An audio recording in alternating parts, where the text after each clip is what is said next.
Hello and welcome. My name is Fernando López. I am the Executive Director of San Diego Pride. I use they, them, their pronouns. Welcome and thank you for joining us today at our Pulse Anniversary Memorial Panel Discussion.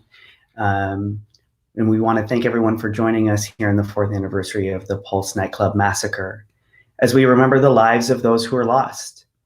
While we're here today to honor those lives, we also want to make space for and honor the mourning and the rage that our nation is enduring at the continued devaluing and loss of Black lives.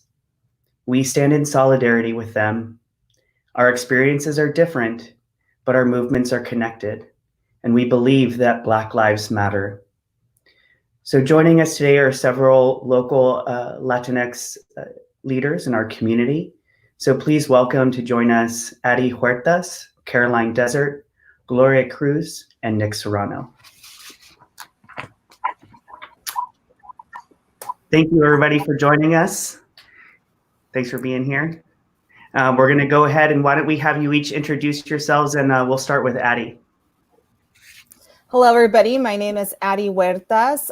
She, ella pronouns. I am the help co-lead the LGBTQ Latinx coalition here in San Diego. Thank you. Cara. Hi, Cara Desert, she, her pronouns. And I'm the CEO of the San Diego LGBT Community Center. Thank you. Thank you for being here. Gloria. Can't hear you, Gloria.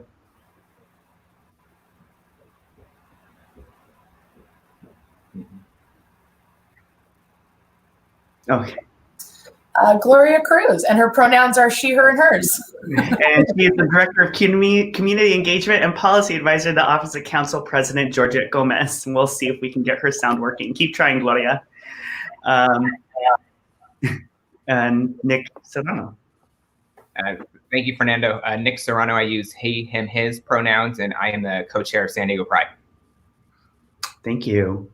And Gloria, let's see if we have you audio now. No, we do not. So I think Alex can keep trying, and we will see if we can get that to work. So we want to take a moment and say the names of the lives that we lost 4 years ago today. And we're going to start that now. Stanley Almodovar III, 23. Amanda Alvear, 25. Oscar A. Aracena Montero, 26. Rodolfo Ayala, 33. Alejandro Barrios Martinez, 21. Martin Benitez Torres, 33. Antonio D. Brown, 30. Daryl R. Burt II, 29. Jonathan A. Camuy Vega, 24. Angel L. Candelario Padro, 28. Simon A. Carrillo Fernandez, 31. Juan Chavez Martinez, 25. Luis D. Conde, 39. Corey J. Connell, 21. Tevin E. Crosby, 25. Frankie J. De Jesus Velasquez, 50. Dianca D. Drayton, 32. Mercedes M. Flores, 26. Peter O. Gonzalez Cruz, 22. Juan R. Guerrero, 22. Paul T. Henry, 41. Frank Hernandez, 27. Miguel A. Honorato, 30. Javier Jorge Reyes, 40. Jason B. Osafat, 19. Eddie J. Justice, 30. Anthony L. Loriano Disla, 25. Christopher A. Lianonen, 32. Brenda L. Marcus McCool, 49. And we still can't hear Gloria for some reason. So I will read for Gloria. And Gloria, maybe if we have you log out and log back into the link, we can try again. Jean C. Mendez Perez, 35. Akira Monette Murray, 18. Kimberly Morris, 37. Jean C. Nieves Rodriguez, 27. Luis Can you hear me? Ocasio Capo, 20. Yes, Gloria, would you read 35 through 39? Thank you. Sure. Gerardo Ortiz Jimenez, 25. Eric Ivan Ortiz Rivera, 36. Joel Rayon Paniagua, 35. Enrique Rios, 25. Juan P. Rivera Velázquez, 37. Yoneri Rodriguez Sullivan, 24. Christopher J. Santeliz, 24. Xavier Emmanuel Serrano Rosado, 35. Gilberto Ramon Silva Menendez, 25. Edward Sotomayor Jr., 34. Shane E. Tomlinson, 33. Leroy Valentin Fernandez, 25. Luis S. Bielma, 22. Luis Daniel Wilson Leon, 37. Gerald A. Wright, 31. Thank you very much for saying their names and their ages and honoring their lives that we've lost. And so the first question that we have is, where were you when you first found out about the news of the Pulse Nightclub shooting? And we can have this conversation in any way that you like. So why don't we start with you, Addie? I remember I was here in San Diego, but I was actually getting ready to go to Orlando for a work conference. But I remember just being at home. I remember talking to some of my friends and calling each other, checking in, just being in complete shock, but also getting to Orlando 10 days after the news and being there. I think it was just a really somber, kind of like overwhelming, eerie feeling. But one thing that I was really proud of is I'm a librarian, and our organization quickly like mobilized to come together with like our LGBTQ roundtable for libraries and our Reforma, which is part of what I am part of, which is our Latinx librarian community, and putting something together. And I remember donating blood and just trying to do something to quickly kind of address this and memorialize it in the way that we could. So it was, yeah, definitely. I still remember it like it was yesterday. And I just remember just being kind of like in disbelief for a while and some like overwhelming numbness. Yeah, thank you for sharing. Gloria. For me, I was working at the ACLU back then, and we were in the middle of organizing a youth conference that was centered around racial equity and justice. And also part of the conference was to have discussions amongst the youth folks around the transgender communities, specifically in the people of color in our community who we wanted to center their voices for the conference. And this event happened and definitely like brought to light more of the systemic issues we were having within the community. The youth folks that we were working to organize for the conference called me in tears, sharing how they didn't really know where to go, like to mourn. And it really made me feel like there was a big gap in our community. And so, it really brought some different type of just reality. We hadn't really spoken that truth. And so really opened up that conversation.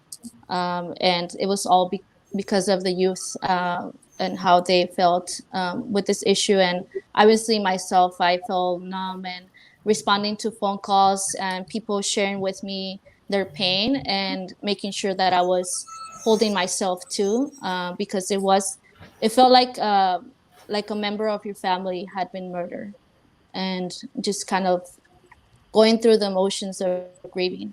And it still feels that way.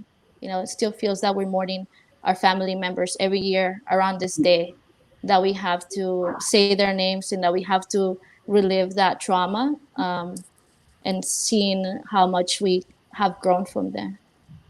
Yep. Thank you. Thank you. Nick? Yeah, I think I was at home, and what I remember is all of the breaking news that was coming through on social media when it initially happened. And I think, we were living in a time, and to some extent we still are, where gun violence had become kind of part of our mainstream culture. And, so you kind of were, in a sense, just numb to the fact that, another shooting had occurred. But, what took on the real intensity in this was that the news just kept getting worse and worse, at least for our community. It was, you found out that it was not just any nightclub, it was an LGBTQ nightclub. And then you found out that it wasn't just an LGBTQ nightclub, it was Latin night. And then you found out that because of that, and because of, where it was located, the predominant victims in there were not only members of our community, but they were Latinx. And then you start learning more and more about their stories, and you're finding out a lot of them are young people who are in college. And so I just remember all of that. And Gloria's exactly right. I remember how quick San Diego did come together on this. I remember how quick our community came to the pride flag to start coming together, because the fact is that you didn't have to know anybody who was a victim or a survivor of Pulse, or you don't even have to know anybody in Orlando. Fact is that there's a deep connection within our community, and you felt the impact regardless. And so, quickly I think it was important for all of us to come together to make that statement that, we're not alone. And I know that there was widespread fear in our community too, because we've all been in those places. We've been in LGBTQ nightclubs. And so what that experience is like. And it just felt all too real in that sense. And so, San Diego came together like it always does. And, but it was hard, and just like it is today, because you feel that impact regardless of if you knew somebody in Pulse or affected by Pulse, you still feel it. Mm-hmm. Thank you. Kara? I was in New York. I was in New York City, and I was running my first CEO gig, running an organization for LGBTQ asylum seekers and immigrants. And I was at my apartment at the time, and I opened up our office for staff, many of whom were from Puerto Rican backgrounds, to come and have a place to even begin to process what has happened in the way Nick, so aptly described how the news unfolded. I remember the heaviness. I remember the fear. And I remember feeling lost and being together in all of those feelings as a community there in New York, as a Latinx community, which looks different than our community here, predominantly Mexicanos, right? And over in New York, not actually Mexicanos, Salvadorans, Puerto Ricans, really different group of folks. And so we felt, our staff members had family in Orlando, and it was a really real moment.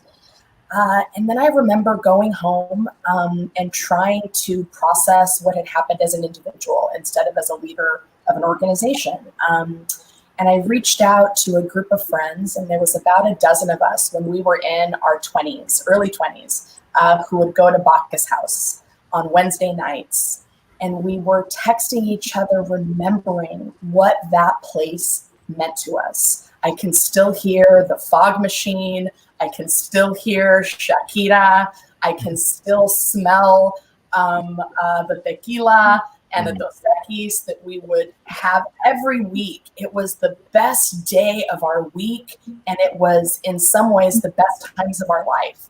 And as this group of friends and I are texting, and half of the people who were part of that group lived where I'm from and where you're from, Fern, in El Centro. And they would drive up just to go to Bacchus House on Wednesdays and sleep on my floor. I had an apartment in North Park, and how special those days were to us as we were coming out in Latino and in Catholic families, and what that place meant to us. And I want to just tell a story about one day at Bacchus House. It was Latino night, the Wednesday. We're there. There's the $5 special where you get a shot of tequila and a Dos Equis, and sometimes that's all we had was $5 and a dollar tip for the bartender, and some food in the back that was free. The nacho bar from Baja Betty's donated.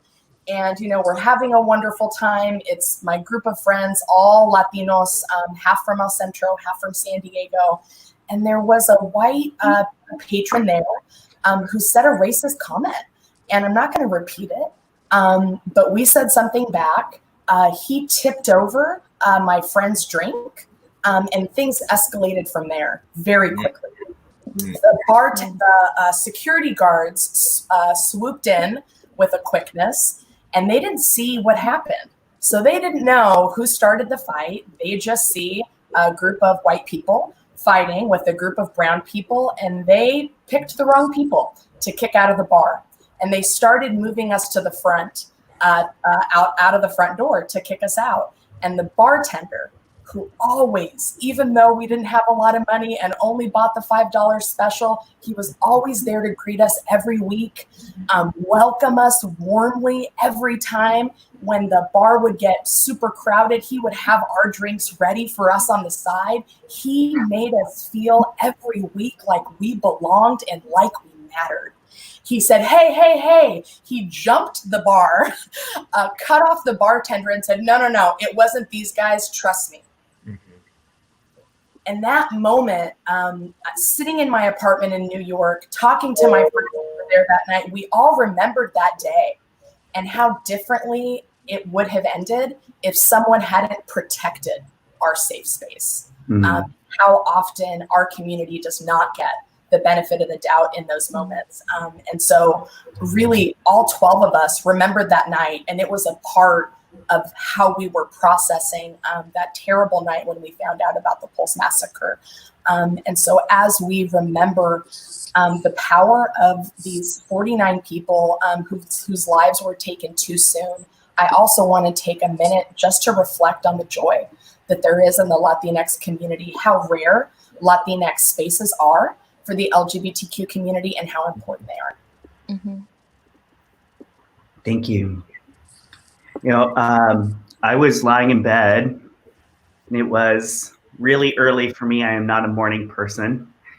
And I think it was like 6:30 in the morning, and my phone rang, and it was Dolores Jacobs, Dr. Jacobs' phone number. And I thought to myself, well, something happened, because she wouldn't be calling me this early unless something happened. And she just said, good morning. I need you to come to the center. We need to bring the community together. There's been a shooting in a nightclub in Orlando, Florida, and it was a gay club. And I just sort of like went into that, I don't know, you just go into that mode where you just have to do the thing, and you're numb. You just, I couldn't process what just happened and what I was just told, but I was like, Dolores needs me to do something. I'm going. And I just like threw on my clothes, went right to the center, and I was the first person there. And I think the second person to show up was Josh Coyne, who was at the Trevor Project at the time. And I remember just sitting there in Dolores's office, and it was just her and I for a while, and then Josh, and we were just so quiet because we didn't know, I didn't know what to do or what to say. And slowly but surely her office filled with community leaders. And we just had a conversation of how do we bring our community together right now to mourn and to grieve and to be angry. And we came up with a plan, and we mobilized that plan, and we did it right then and, that night and or the next night. And it all happened so quickly. And, I was still very numb. And I remember going, Dolores said, okay, you're going to be the one talking to the media, crisis communication, right? One messenger, one message. And so I was talking to news outlet after news outlet, and what really was pissing me off was there were talks about the religion of the individual who did the shooting. And the media was really trying to make that an issue. And they were really poking at me. And some of them got really aggressive, trying to get me to say, we talked about we stand opposed against hate and violence. And so they were like, well, who hates you? Who hates you? And they really wanted me to say this person's faith. And I finally popped off at one of them, which is like not what you're supposed to do. And I said, if we really want to look statistically, the violence towards the LGBT community has predominantly been done by the radical Christian right and white supremacist organizations. So if you really want to have that conversation about who we're talking about when we're opposing hate, it's probably going to be a different conversation than I think the one you want to have. And I just remember being so angry that they were trying to politicize this moment of mourning and grief and like make it and spin it into something different, because like Gloria, like you're right, like at the time we didn't have the Latinx coalition, like we didn't have them as many spaces, and like Bacchus House was gone, right? Like by then Bacchus House wasn't around. And so we didn't have that. And so I also just remember like, yeah, I'm grieving in community, but I need to grieve with my Latino community. And I just didn't know how to like specifically do that. And we would later come together in those spaces, but yeah, that was that's how I found out. That was my first day.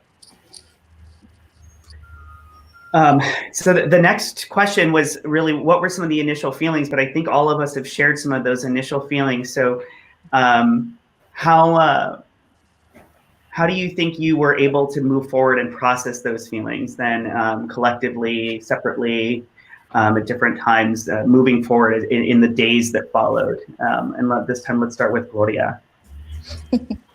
For me, I think it was a challenging moment. I've been very involved with the center and with Pride at that time. I was on the board and just really engaging because I was part of that movement at that time where we were challenging both organizations and just our leaders in general to be more inclusive of other folks, especially in the Latinx community.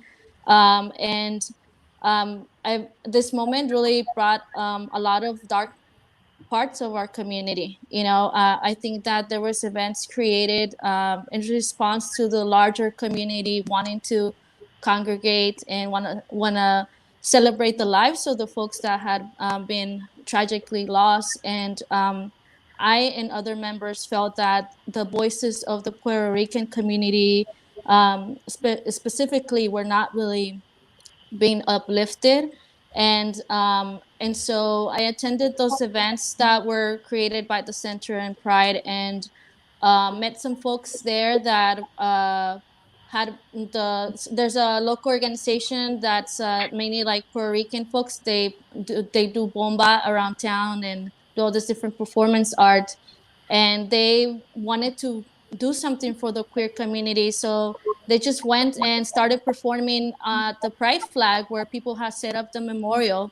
And some of us just stood there every day for that week and just went out there and try to create some kind of space of community. And that's how I met some folks that were feeling like I was feeling, like we weren't really being we didn't really have a space for the Latinx community.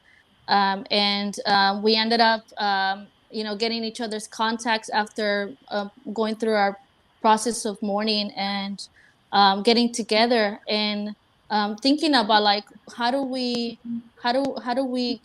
build this into something that is meaningful, and it's built on the justice for those folks that we lost at the Pulse incident. And so we created the QTPOC Colectivo, which some of you know, and it was all based around like grassroots effort to build altars for the folks and also honor them through arts and music. And we ended up having an event that same year during Pride Weekend at the Centro Cultural. And I think for us, that was that process where we went to in that mode of like, okay, there's this gap, and how do we create a safe space for our youth and our trans and queer people of color where they feel validated. And yeah, so I think that's what came about for me and for other folks that were feeling the same way, and also just not feeling heard when we raised our voice about being inclusive and using Latinx instead of Latino, Latina. You were there in those meetings, Fernando. Mhm. I've got into heated debates with some of our elders in our community, and you know that took a lot of energy, but also really shifted, our presence within the community. We ended up at the end of the day, the event was named Latino, Latina, Latinx. But it got us to move forward. But yeah, it was a struggle for me. I remember that. Now it's the Latinx Coalition, by the way. So you ultimately won that battle. Yeah. You did. Yeah. Nick, how about you? It was funny to hear you talk about the gathering at the center, because that was something I forgot about, and it was what I remember that was really incredible about that. And I think some of you know that my background is in politics, or at least my day job is, and what was really moving to me in that sense was at the center. We had at the time LGBTQ elected officials who spanned the political spectrum, and oftentimes they're not in the same room. They were in the same room for this, all of them. I'm talking Tony Atkins, Todd Gloria, Christine Kehoe, Bonnie Dumanis. I mean, they were all in the same room together. They all took the stage together, and it was, everybody was there. And I think that was a healing moment, because again, in that situation and with the news coming out, there was a sentiment of fear that it just is natural to come out of it. There is, I think often in our community, we battle the feelings of loneliness, and a lot of that has to do with, us coming up and coming out. And so I think coming together like that was one way that I got through it. I'm also very much someone that has to process things on my own. Working in politics, when issues like this happen, particularly when you work for LGBTQ elected officials, you get activated pretty quick and have to go to work and start, coming together with community and figuring out a path forward. And that's certainly what I did. But I also, it caused me to have to process this probably a bit later than I would have liked to. You just kind of have to put it on the back burner and keep going. And I remember I had to go to the Pride flag by myself just to kind of process it. And I remember that same night that I did, I got home and I watched Anderson Cooper on CNN, and he was at Pulse, and he made a point about reading the names and telling you a bit about who each of the victims were. And it wasn't my intention to cry in that moment, but I did, because it was a natural reaction, because he was crying. You could hear him crying on TV as he's reading, the names and the descriptions of all the victims and what their personalities were like, and what they like to do, and why they were there at Pulse, and the couples that ended up passing together because they were both there trying to be out. So there was a collective way that I got through this, and then there was an individual way, and then certainly in my work too, there was an activation just in terms of, we have to again get to the culture of gun violence in this nation, which we've tried to do. And then also it's always the collective reminder that, we have to disarm hate in this nation. And so we went to work and did that. And that work continues today. Let's be very clear. That work continues to this day. And it serves really as a remembrance, but also a recommitment to that work. Thank you. Yeah. Kara. I remember an overwhelming feeling I couldn't shake of homesickness. I lived in San Diego for 8 years. I was, did college there and began my career in San Diego, but I went off and I did some other things. I went to law school in LA.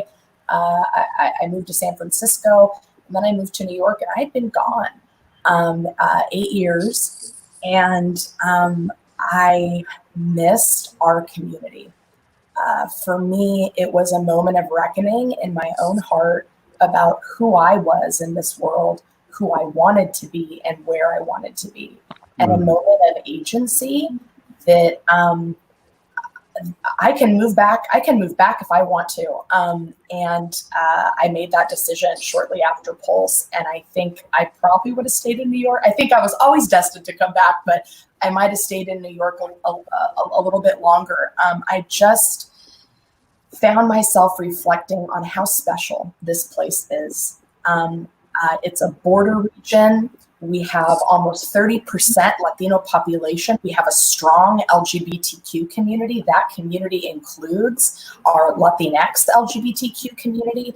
And I almost had to leave and have a whole bunch of other experiences and be on the other side of the country, just missing this community, including some of the people on this call. And I just couldn't shake this what felt like homesickness, and then really evolved for me within several weeks of Pulse is a call. I felt called, and I felt that I understood San Diego as my home in a different way than I ever had, and maybe I just hadn't reflected on that, so focused on the future and where I was going in my life. And I became so deeply homesick for this community, and simultaneously recognizing how special it is, how special an event like this is. And thank you again for organizing this and for bringing us all together to create this space virtually, because we are right now creating a space centered around our Latinx LGBTQ community, and these moments are too rare. Thanks, Kara. Thank you. Adi. I think in a way, I pondered as to why I knew why. I knew why it was hitting me hard and why it was, it was impacting me. I was listening to Kara about the Bacchus House, and I also remember Latino night at the Rail back then. And this tragedy felt like such a personal attack in our safe spaces in our community. But I also feel like for me, it was almost like the catalyst of where I am now and me wearing this shirt. And the reason I want to say that is because immediately I wanted to do something. And what I did is reach out to my networks. And my network then was mostly the library. And I love the library, believe me, I could talk about the library forever, but it was like my Latinx librarians, and then the GLBTR roundtable that I was a part of. It's also really nice to kind of bring those intersections together and see those groups working together that hadn't, in the past so much so.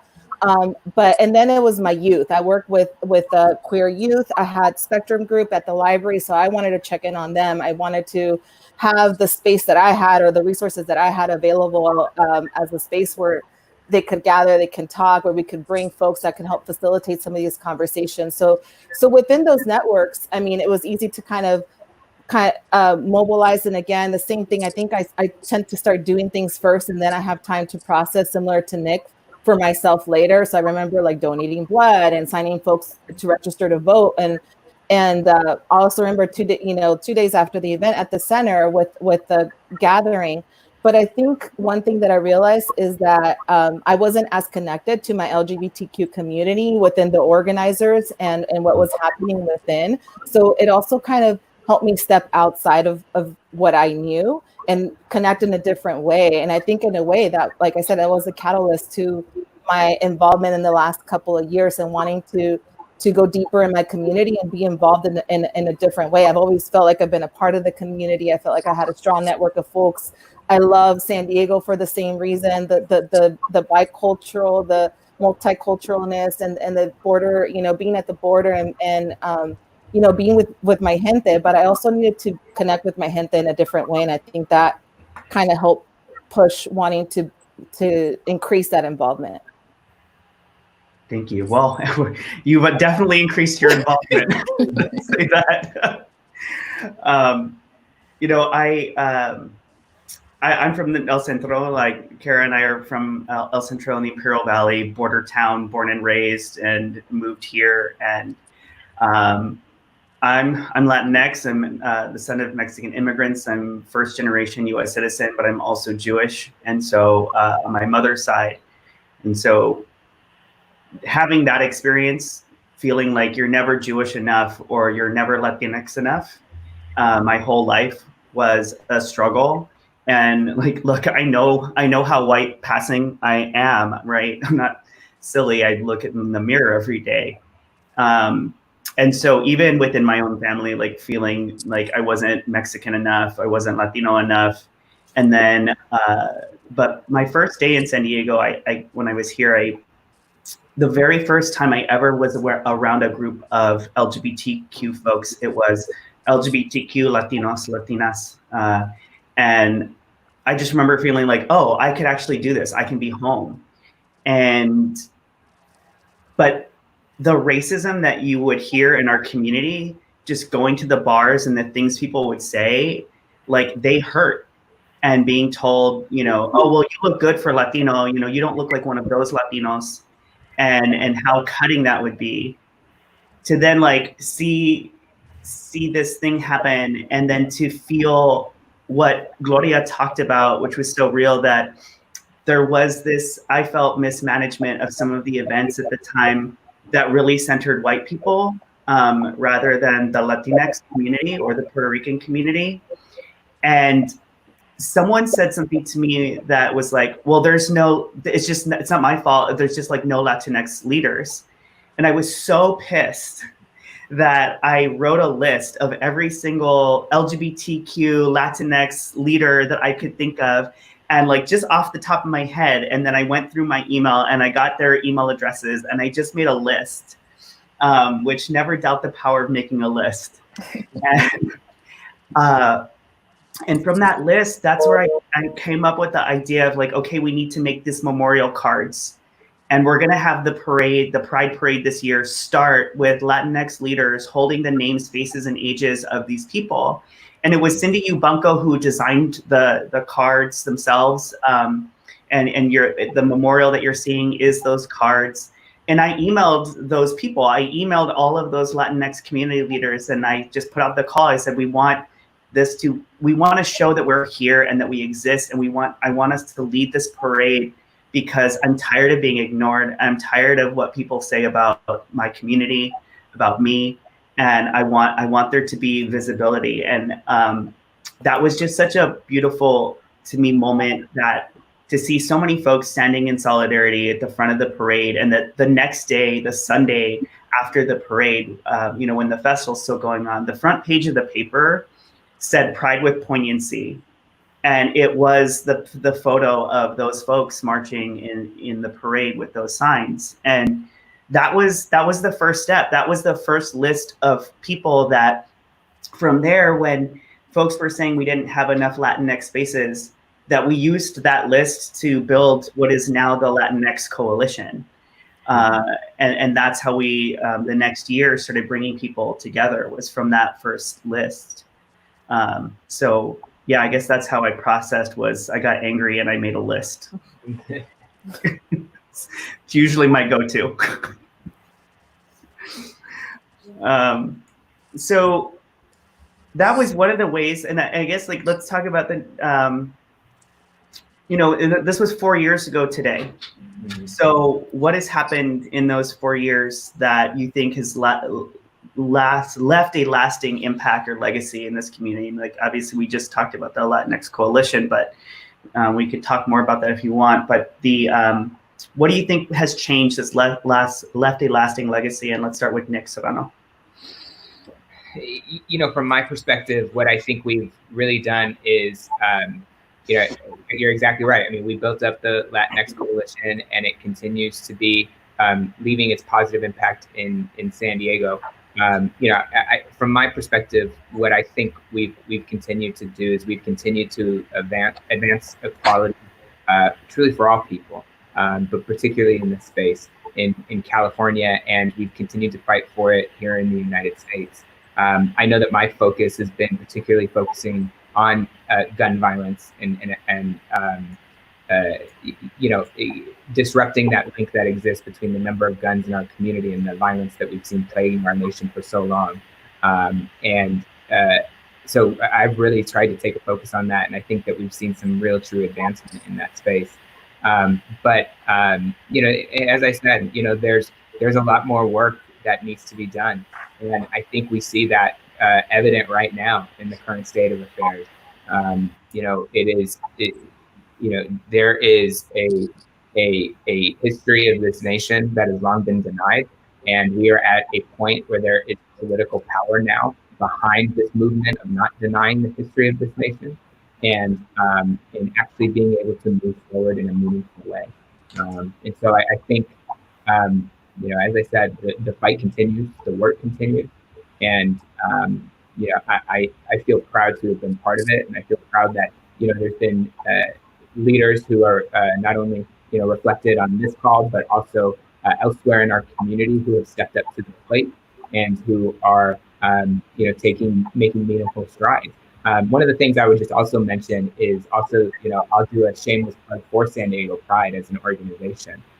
We've certainly taken on this role of recognizing the Latinx voice in our community. A lot of that work is due to Fernando's leadership, but I would also do a plug for our board of directors who also get it and have grown our staffing to include really bi-national focuses and bi-national focuses at that too. So we continue to work in that space as well. And as I said, the work continues. Thank you, Nick. Yeah. Kara, our first Latina CEO of the center in the center's history. Do you have words to share about this legacy of work? I'm gonna, if you wouldn't mind, Fern, take a moment of privilege and just talk about the last 4 weeks. So there's so much has happened in San Diego over the last 4 years, and y'all were doing some of that work before I moved back to San Diego. So I'd love for others to speak to that. And for me, I want to talk about the movement for Black lives. So all across the country, we are being called as individuals to examine our own hearts and minds, our own families, our own practices, our own institutions. And I think this is also an appropriate moment on the 4th anniversary of this tragedy as we remember and uplift the lives that were largely Latinx that were lost. I want us also to examine our community and the colorism in our community that exists. We have work to do as a Latinx community to acknowledge that Black, Latinx, LGBTQ folks exist, full stop. Yeah. And then to begin to weave in Pulse to that. It was not largely Mexicanos who lost their lives that day. And the history of Puerto Ricans and the existence of Black LGBTQ Puerto Ricans. When we look at those pictures, and I am forever grateful to San Diego Pride for making those amazing posters that have traveled to the center, to Pride, and served so many roles, because they show, look, our folks, our Latinx folks include Black people who are LGBTQ. And so we have Black and brown tension, and we need to deal with that. We have that in our communities of color. We also have that specifically in our Latinx community. And I just want to say Black Latinx people exist. And we have some work to do within our own community to reckon with this national moment that is a movement to value Black lives, and the work we have to do for all of those who are joining us in this amazing virtual space to talk about what are we doing to ensure that Black lives matter and our LGBTQ Latinx community? Thank you so much for those powerful words, and couldn't agree more. Thank you. Addie. Can you hear me? Sorry. Yeah. Absolutely. I think continuing on to what Nick and Kara said, I think that this is absolutely an opportunity, and those conversations have started, and we're looking internally too, and looking at our own cultural biases, looking at what our leadership looks like, our organization looks like, what the needs of our POC community are. Those are all things that I think right now we have an opportunity, and there's been so many internal conversations in the last couple of weeks with the Latinx coalition, and kind of like, how do we want to move forward? But absolutely, I think it's something really important to address, and to look at internally first at the coalition as a Latinx community, and then how we can move that work forward and support, but really having those difficult conversations sometimes, and within, I mean, even within the coalition, we all have, so many varied experiences. So really, but addressing those and acknowledging that those things exist and those biases exist is something that's really important for us to even start doing more of that work. And this is certainly an opportunity, and I think that the coalition is ready. We're ready, and we want to be mindful and take all of that in to see what we're going to be, moving with forward, and what we're going to be supporting forward, and what we're going to be making more visible, as a coalition, and what's important to all of us as a community. Thank you so much, Addie. Gloria. Wow, I mean, what a timely conversation, right? I think that as I was reflecting for our conversation today, I've thought about, just the conversations we were having around the same issue, about, our Black and Brown community members of Latinx community feeling siloed at these events that were honoring the lives of these folks, right? And so we've come a long way at acknowledging that, and I think that one of the biggest outcomes is the way how both organizations, Pride and the Center, now have stood on the side of the community's voice, and you're listening. I think that really is the biggest testament of how far we have come from this moment. That you are, both of the organizations are recognizing that we need to center the voices of the Black and Brown community right now. Mm-hmm. And I think that, I hope that it's lessons learned from the previous years where we've come and shared, that some members of our community do not feel included, that they're not being heard. Mm-hmm. And, talking to a lot of folks, when both of you have released statements and people have called me and asked for my thoughts on that, and I think that it's progress for all of us to be recognizing that we still have a lot of work to do, and that we need to continue to do more of that, of centering the voice of the community that has been marginalized for too long. When we were planning the the coalition that you spoke to, Fernando, that you made the list and we had those meetings, there were some very hard conversations happening at that table, because some people did not want to recognize that we were missing Black voices at the table, and I brought it up many times and to our leaders, and we some of us did our own thing, like I mentioned about the colectivo, and the colectivo really created a safe space to have those tough conversations. We had a lot of youth and folks from different places from the UCSD, San Diego State, students come and participate in those.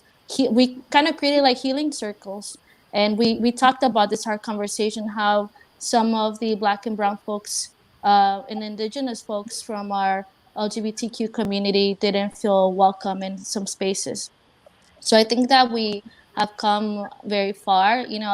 I also am a list person. So when we were talking about, how far we have come, so I started making a list of significant things that we have created together.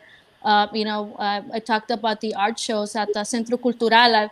I've Mhm. never imagined the Centro Cultural be like a safe space for me be openly queer, and so Mhm. that like bridging, that was very significant. We've had the binational conference in Tijuana. We started opening up. Okay, what else in this onion we got to peel, right? We have to recognize that we're a transnational community.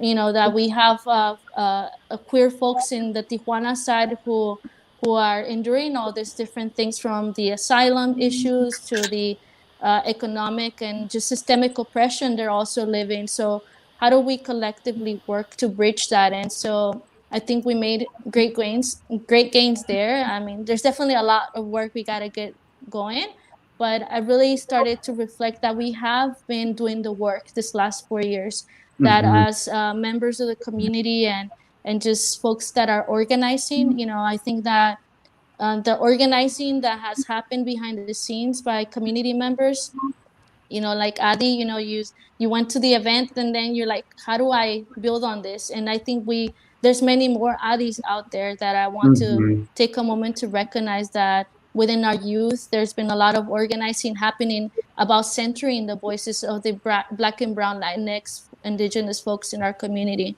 And so, we now have the privilege to be able to do fundraising events and stuff for the shelter in Tijuana.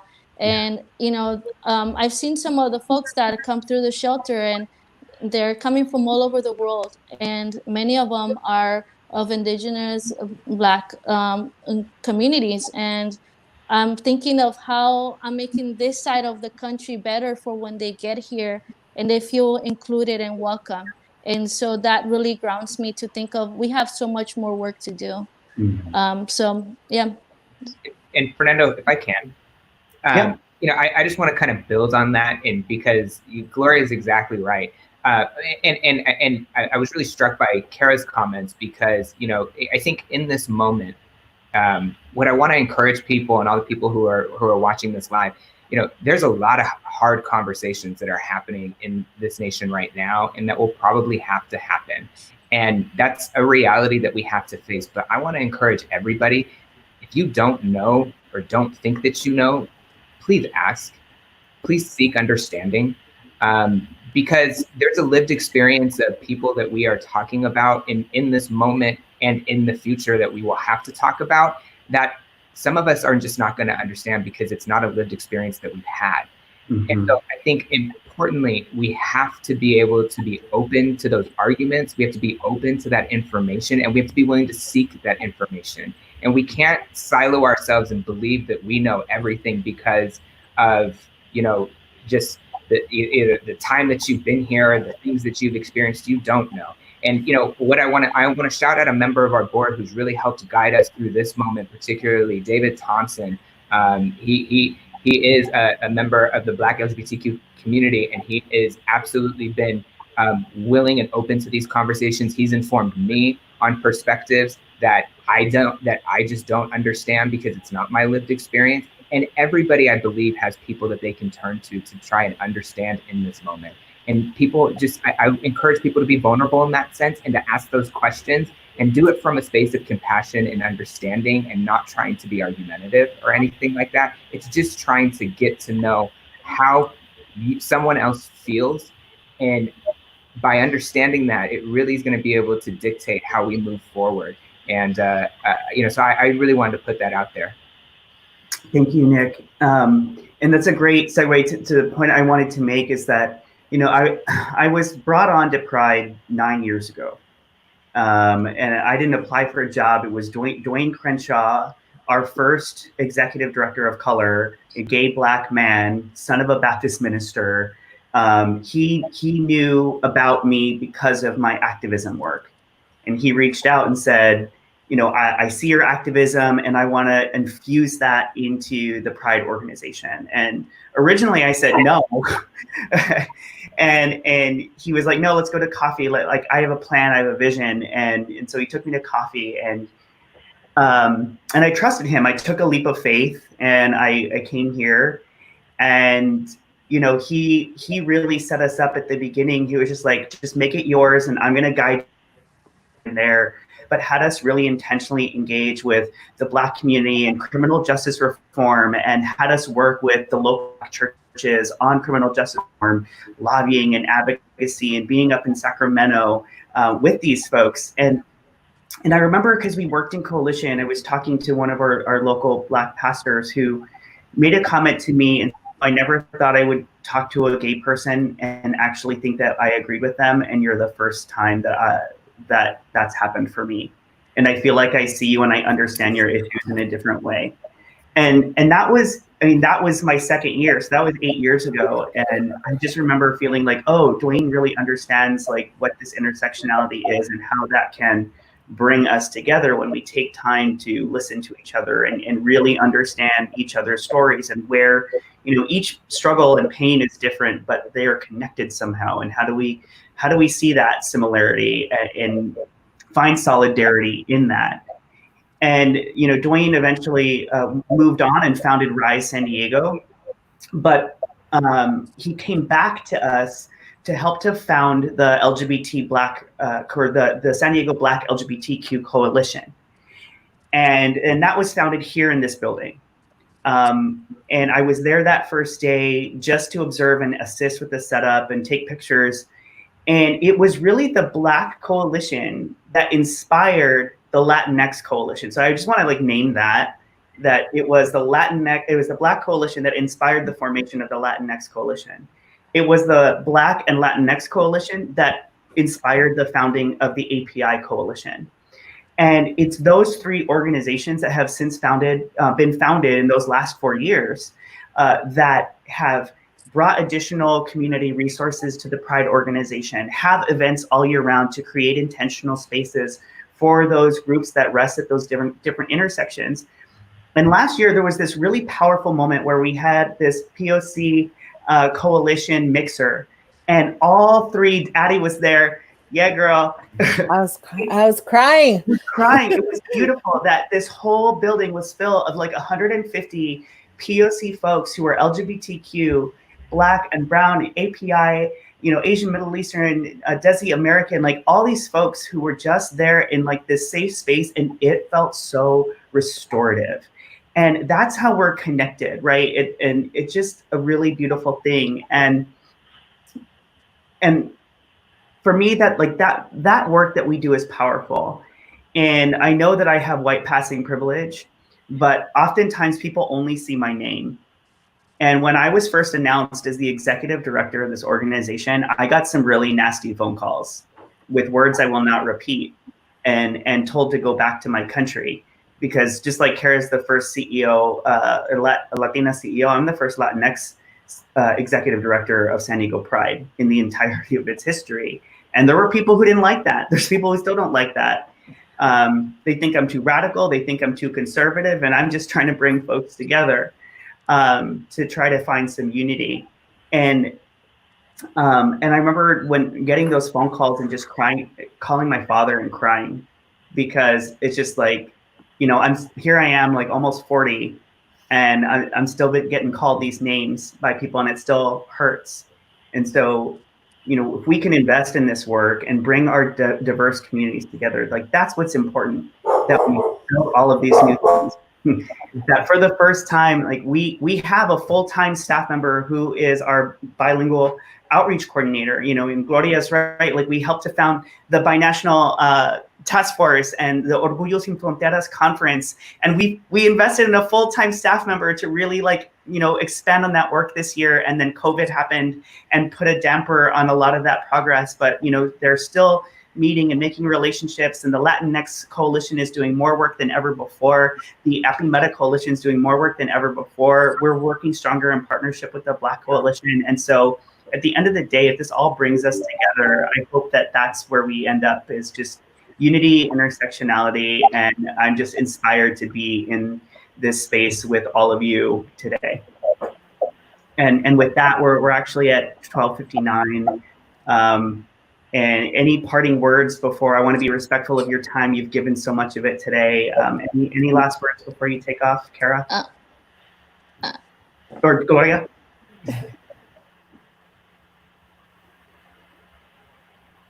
Oh no, you muted again. Gloria's muted again. Oh no. We got you? Are you back? Oh no. Oh Okay. no. All right, Kara, take it away, and then we'll, if Gloria comes back. Thanks for creating the space. Let's create some more together. Thank you. Nick? Well, I want to thank you, Fernando, for also creating this space. I also want to thank our incredible Pride staff. I know Alex and Tyler are behind the scenes right now, probably running around, trying to bring Gloria Black live to us. But I want to thank them very much for doing this pretty much on the daily, and all of our Pride staff who's watching this right now. Thank you all for your work. I just want to say, right now there is a movement that, as Kara mentioned, is happening, and it is important that all of us stay committed to this work. What is really important at this time is that we don't end up in this spot again. I think too many times, whether it's Pulse, whether it's other tragedies that have happened in this nation, we recommit, we give our thoughts and prayers, send the tweets, we do all that stuff, and then all of a sudden just life happens, time passes, and we end up coming in this same sort of space again when another tragedy hits. We really have to harness this time. I think everybody needs to harness their power and recognize that they're not powerless in this. They have a voice. They're using their voice. Continue to use your voice. And so if you're not involved in either this work, or if you're not in the spaces where really folks are trying to achieve the change that we've been talking about, I'd encourage you to get into those spaces. San Diego Pride is one option, shameless plug. But there's other options like the Center and the Latinx Coalition. Please seek those out. Please continue to stay involved, even if it's just you're getting information. Stay engaged. There is change that we all know needs to come, and all of us have to be committed to doing that. This can't just be a flash in the pan moment. Let's make this change for real. And again, thank you to San Diego Pride and Fernando for putting this on. Thank you. Gloria, and then Addie. No, just real quick, I just wanted to give some perspective in our conversation. Thank you for having this platform. I think it was great to be able to see you all and just connect and share, where we are. I also want to offer that I think it'll be great to have another panel with just Afro-Latinx people that I would love to hear their experience right now. I think that this is a moment that we are recognizing a lot of things, and a lot of it is the systemic racism in our Latinx community.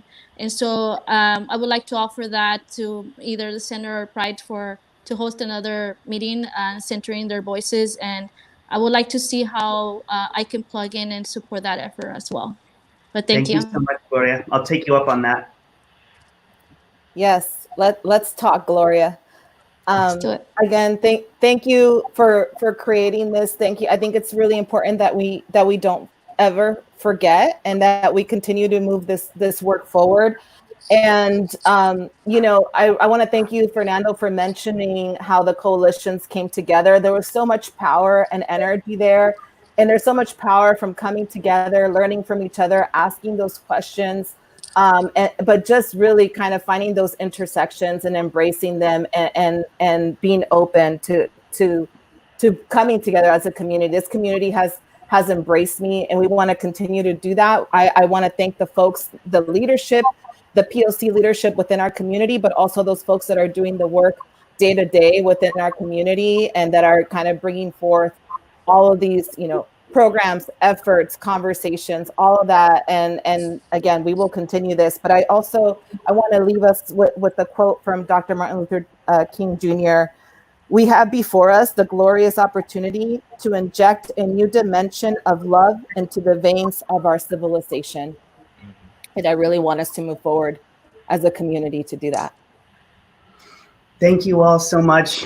This has meant the world to me to be able to share space with you and have this hard conversation, this joyful conversation, this hopeful conversation, and many more to come.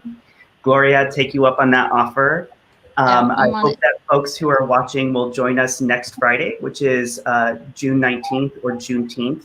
and when we'll be having an actual conversation with one of the founders of the Black Coalition and the current president of the Black Coalition, Damon Shear, and the founder is Adam Dyer. Also, the Light Up the Cathedral event this year, which is our interfaith event, will be centering the intersection of in LGBT communities. And so thank you all for tuning in. It's been a wonderful experience and much more to come. And together we rise. Have a great day. Thank you. Bye, everyone.